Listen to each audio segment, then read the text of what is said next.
Do artists really have to starve to be true to their craft? Must the business side of creativity drain all inspiration? No, it does not. 5 minutes on creative entrepreneurship can help you master the business side of creativity, reap greater rewards from your talent, and enjoy your work to the fullest.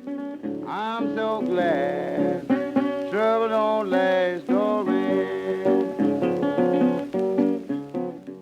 Mastering the basics of marketing your creative practice can take many years. Just keeping up with your content strategy and maintaining the habit of regularly reaching out to prospects is a huge challenge. So you might not be thinking about what comes next. But if you stick with the program, after a few years you'll have a great foundation, strong enough that you might start building more upon it. And when you're ready to take your marketing to the next level, start thinking about finding speaking engagements. Speaking opportunities can be extremely powerful ways to deepen your position in your chosen market. I'm Eric Holter, and I've been a serial creative entrepreneur for over 3 decades.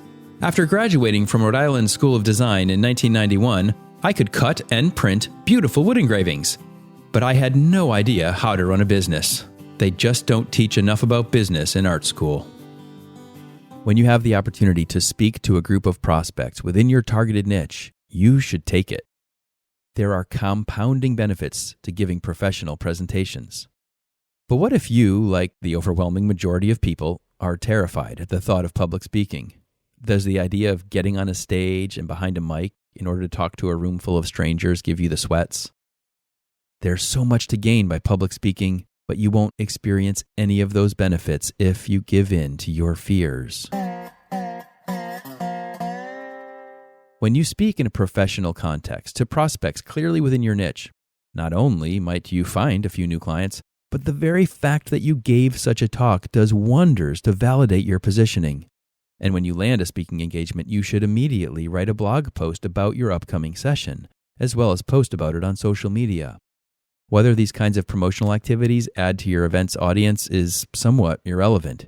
Your position in your prospects' minds will be significantly elevated when they learn that you're speaking to their peers. Of course, for any of this to take place, you need to overcome fear. I don't want to minimize that. Fear of public speaking regularly finds itself listed among top common phobias. But you need to face this down. Get whatever help you can if this is a barrier for you. There are plenty of resources that can help you overcome fear, improve your speaking skills, and help you create a clear and effective presentation. But I want to point out one other way to overcome a fear of public speaking, which is one more benefit that comes from pinpoint positioning. You see, when you establish your positioning and execute a consistent content strategy around it, when you commit yourself to the task of writing about your focus, it will force you to sharpen your mind and cultivate practical insights about how your work benefits your clients. When you first start out writing articles, you might feel the resistance that comes from imposter syndrome. Maybe your first series of articles felt weak or tentative. But over time, as you continue to write and as you engage in repeated projects that solve similar problems, your insights and experience will grow. And as a result, your articles will continually improve.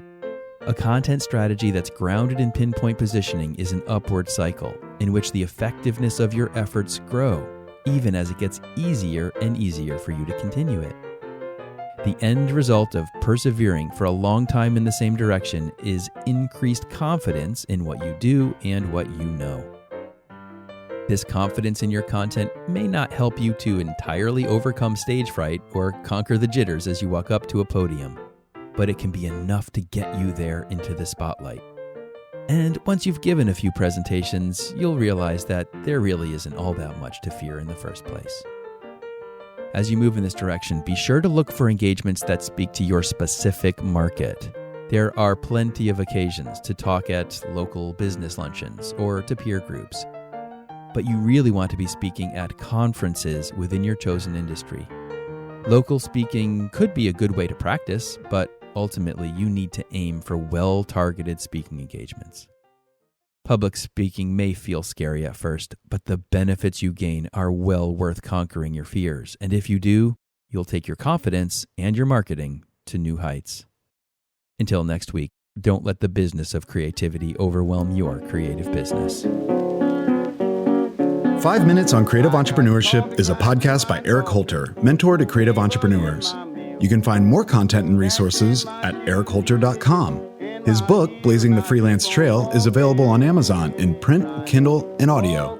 If this podcast is helpful to you, be sure to share it with your colleagues, and ratings and reviews are always appreciated. I'm so glad trouble don't last.